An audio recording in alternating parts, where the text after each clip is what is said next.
What's up, guys? Dodgers Randy here, back with your weekly update. We only have a couple more of these left of spring training. 3 weeks from now, we're going to be into the regular season. 3 weeks from yesterday is opening day, so everything's kind of wrapping up quickly. Got some good news and some not terrible news, but wishing it was better news on some of the players today. So let's jump right into that. First thing I want to do is address the questions I received from last week's update. The first one I got was from Logan James. He asked, can Vin Scully come out of retirement and call games? Well, first, I just want to say I think we would all really like that to happen, but it's not going to, and nor should we ask him to. The guy gave us 6 decades of his life, was out there all the time, and if he wants to be retired, in my opinion, we should let the man retire in peace. I miss his voice more than anything, miss his storytelling, but I'm happy to know that he can live his last, hopefully he's got another 10, 15 years in him or so, whatever it may be, but live his life doing whatever he wants now that he has the time, spend the time with his family. So we all love Vin Scully, but I think we should all just appreciate the time we had with him and let him enjoy his retirement. I love Joe Davis. I like Oral, and I like them together a lot, so I've got no complaints from my end, but that's just me. So one more question I have, and as always, I appreciate the questions. I will pin a comment to the bottom of this video, or I guess it'll show up at the top. If you have any questions you want answered in next week's update, just ask me the question there, and if I can get the information for you, I will do it and get back to you next week's update. So our second question comes from Brian Chua. He asked, it's a 2-part question. He asked, do you think Will Smith will be called up this season, and what position do you like Bellinger at more, first base or outfield? So my first answer to the question is yes, I think Will Smith will be called up. Of course, there's always the chance it doesn't happen, but I do see him coming up probably halfway through the season. Right now, Barnes is killing it offensively. Then again, it's just spring training, so we can't read too much into that. Martin is dealing with some back soreness, which I'll get into a little bit later into this. But from what Roberts has said, the Dodgers believe that Will Smith is ready to go defensively in the big leagues. The only thing holding him back is his offense. He struggled a lot in AAA last year when he was called up. So I think they just want to kind of work with that, get him a little bit better before they make that leap when we have Martin and Barnes to kind of work for us.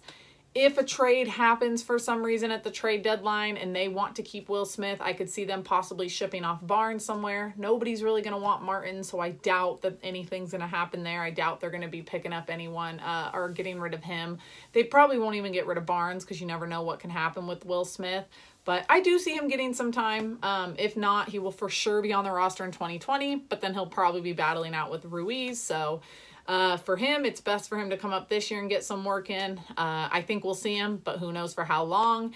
As for Cody Bellinger, I prefer him at first base because I feel like we have outfielders that are capable of making the plays that he can make. I do think he's actually I think he's the most athletic person on the team, so I do think he can make some plays some other guys can't. However, the gap between the talent level defensively at outfield and first base is much larger, in my opinion, at first base. The defense between Bellinger and, let's say, Verdugo or Jock is minimal compared to the defense at first base between, like, Bellinger and Muncy. I think Bellinger's glove is much more needed at first base. However, you want to keep Muncy's bat in the lineup after what he did last year, so putting him in the outfield allows Bellinger to be in the lineup in the outfield as well as keeping Muncy's bat in the lineup. So I would like to see him at first base. I could kind of see him going back to that in 2020, depending on how Muncy does. I don't really see Muncy being a long-term player in the Dodgers organization. He fits the AL role so much better. To me, he's more like a DH than anything. But all spring training, he's been taking reps at first, so we'll have to wait and see. So thank you to Brian and Logan for those questions. I appreciate it. Now let's go ahead and jump into the updates. As we all know, Kershaw's dealing with a little bit of injury. He's continuing to play catch, but there's no date yet as to when he's throwing his first bullpen. So he continues to amp up the intensity and distance every day. However, he has not actually thrown a bullpen. He has thrown to a catcher in the crouch position, from about 60 feet, but it doesn't look like he's actually thrown a pitch as a, like on the mound throwing as a pitcher. So, when it comes down to opening day starter, nobody really knows what's going to happen. Roberts has continued to hold on to, the fact that it's still Kershaw. However, the other day he did finally come out and saying it would be tough to see Kershaw, being ready in time just with the time frame. Hasn't even pitched a bullpen in the last week or two. Hasn't pitched in any games. Same thing goes for Walker. However, he has pitched 2 bullpens, I believe, in the last week or 7 to 10 days. And he's pitching to live batters this upcoming weekend. However, he hasn't pitched in a game either. So for the starter on opening day, the Dodgers don't really have a plan yet, I think. That's what it's sounding like. It could be Ross Stripling, it could be Ryu, it could be Hill. Between the 3 of them, I don't really know who it's going to be. I don't know who they would rather have out there on opening day. It's not like it's really the end of the world or anything if it's someone else besides Kershaw. With Kershaw, I think it's just more the legacy thing, and that he's still, in a way, my opinion at least, in a way, he's still looked at as our #1 pitcher because he is Clayton Kershaw, even though he has been on a decline. So we'll have to see. I don't know. It'll be interesting to see who they go with, but I would bet at this point, a couple days ago, I had mentioned on Twitter, I think it'll be Buehler. I would like to think it is, but the more I kind of looked at what people had to say, his timeline isn't looking too great either. So we'll have to wait and see and go from there. The first cuts were also made of spring training. So in the next few days, we're going to see even more cuts, and it's just going to add up with time until they have their 40-man roster, and 25-man big league roster. So they're just going to keep sending guys down to minor league camp, and that actually happened the other day.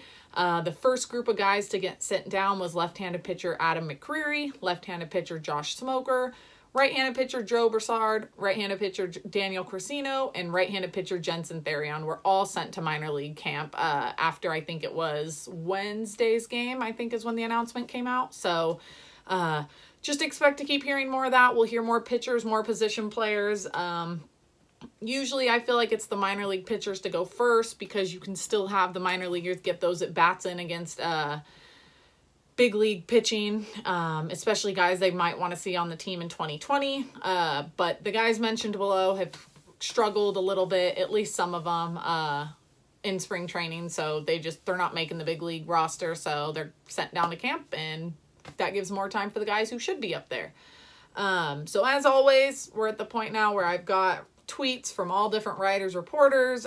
This week it's coming from Mike D. Giovanna, Bill Shaken, JP Hoonstra, and our very own Alana Rizzo. So let's jump into this. First news up is on Seager. He extended his throwing program to 150 feet last Friday, and he took 4 at-bats in a minor league game. A week ago, Robert said everything was good for him, going well, still is, nothing wrong with him injury-wise. However, he has not been at camp due to an illness. Both Seager and Roberts has said they're very happy with his progress. Seager's happy to be out there, says he feels good. Sorry about that. However, he is sick. Oh, man.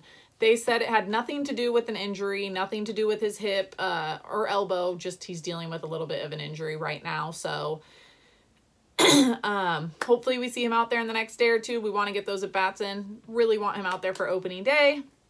On Sunday, Jansen made his spring training debut. He threw 12 pitches, 9 of them were strikes. He didn't give up any hits, and he had 1 strikeout. His velocity was sitting between 89 and 92. Jansen said for him, that's looking pretty good at this part of spring. Last year, I don't think he threw it all in any spring training games, so we don't really have anything to go off of, but he seems happy with it, says he tries not to pay too much attention to this velocity readings this early into spring, that he tries to focus a little bit more on the cut of his cutter and just how his mechanics are and everything. He did make his second outing on Wednesday. I was there, so you might have heard me talk a little bit about it in my video, and he did hit 94 once. But he seemed to be consistently sitting more around 92, so it looks like he is getting up there. Maybe another outing or 2 before he has to be ready for season, so hopefully we can see his velocity up just a little bit more. But he said he is feeling better about his cutter and how that's all working out. So if he's got the movement, velocity's not as big of a deal, but would be nice to see him get some of that back as well. The Dodgers did claim left-handed pitcher Donnie Hart off of waiver from the Orioles, and DFA Josh Fields. This one's a little bit interesting because they did agree to the contract with Fields this offseason. Someone had mentioned it was like $2.5 million, something like that. So it seems a little weird that they decided to tender him a contract only to DFA him. Maybe they were looking for a left-handed pitcher and one just wasn't available. I don't know what the thought process is here because I'd assume he gets picked up by another team. I don't think he'll be able to clear waivers and end up back on the Dodgers, but who knows? It's an interesting move. I don't know if they felt like they had enough righties and wanted someone who's left-handed and just, I don't know. I don't know the thought process about it. Don't know if there's a trade coming. Don't know what's going on.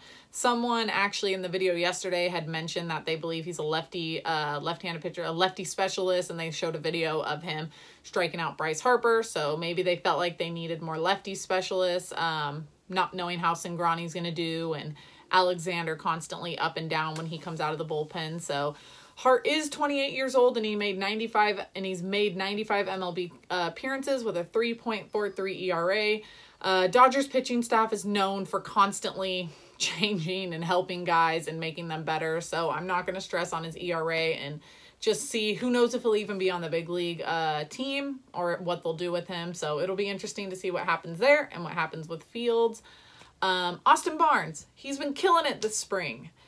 He leads the team in RBIs. I know it's just spring training. I'm going to be honest. Not that I'm tired of everyone reminding me it's spring training. I know it's spring training. But we still need to look into these things because they're important. Some of them more important than others. Some of them less important. RBIs, not a big deal, but it's still fun to look at. Anyways, he leads the team in RBIs, and he's tied for stolen bases on the team, which is actually something more interesting to look at because that's his speed. That's not going anywhere. He's a quick catcher, quick player just in general, but very, very quick for a catcher. So I hope he continues to do this. We're going to need some offensive production from him.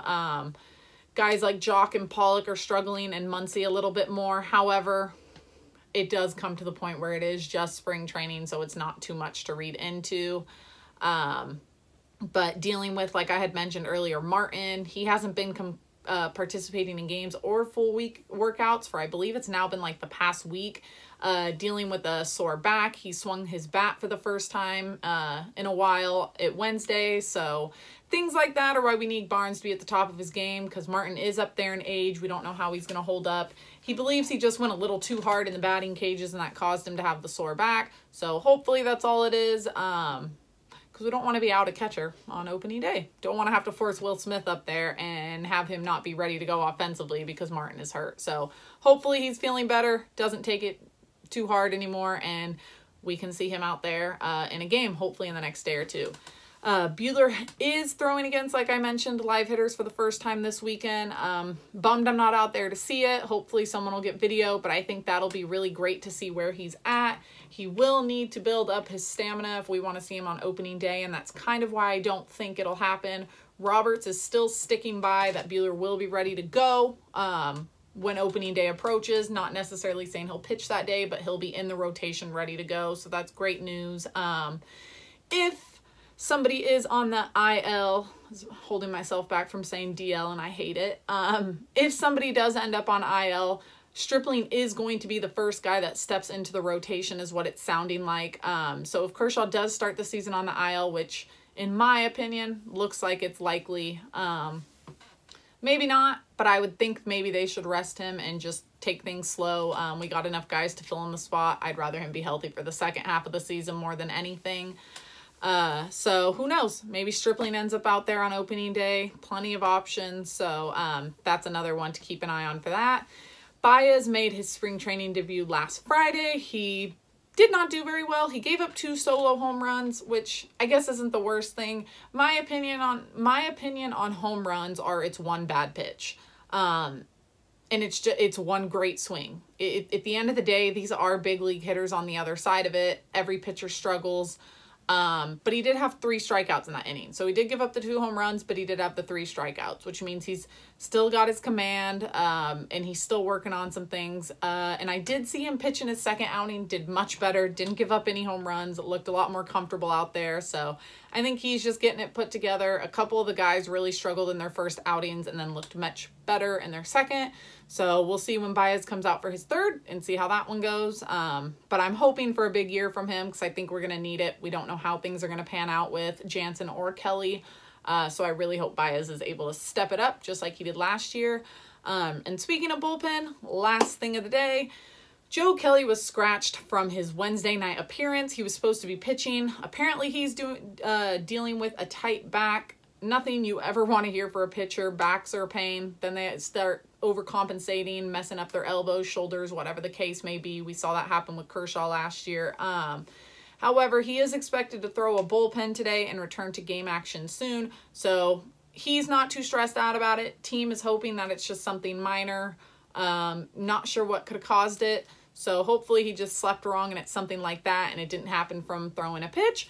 But that's all I got for this week. Let's hope our guys stay healthy. As always, thank you guys for watching. If you can do me a favor, if you've made it this far, hit that like button and don't forget to subscribe. It'll mean the world to me.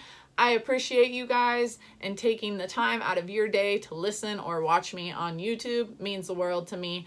But other than that, that's it for this week's update. And I will catch you guys later. Still trying to figure out what I'm doing for game recaps on the weekend. A little bit busier for me. So I might see you guys later tonight, or I might not see you guys till Sunday, Monday. I don't know. I'm trying to figure that out. When regular season comes along, I will be much more consistent on videos. But until then, I'll catch you guys later. Let's get this win tonight. Go Dodgers, and have a great weekend, everyone. Bye, guys.